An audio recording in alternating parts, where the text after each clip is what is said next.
In this video, you will use English to link and contrast ideas. These are connectors. And or but. Connectors are words that link ideas. We use and to link ideas of the same type.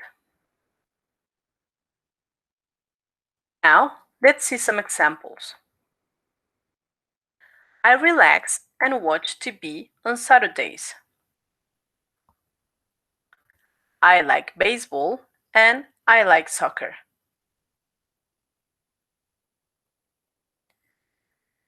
We use but to contrast ideas. Now, let's see some examples.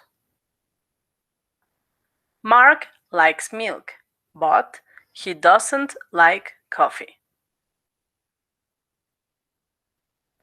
I like the piano, but I can't play it.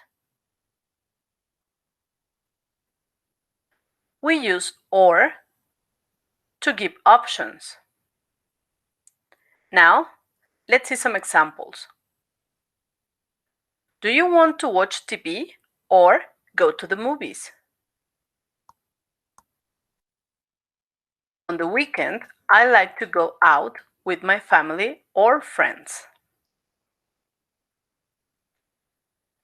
And this is everything about connectors and or but, and how you will use English to link and contrast ideas.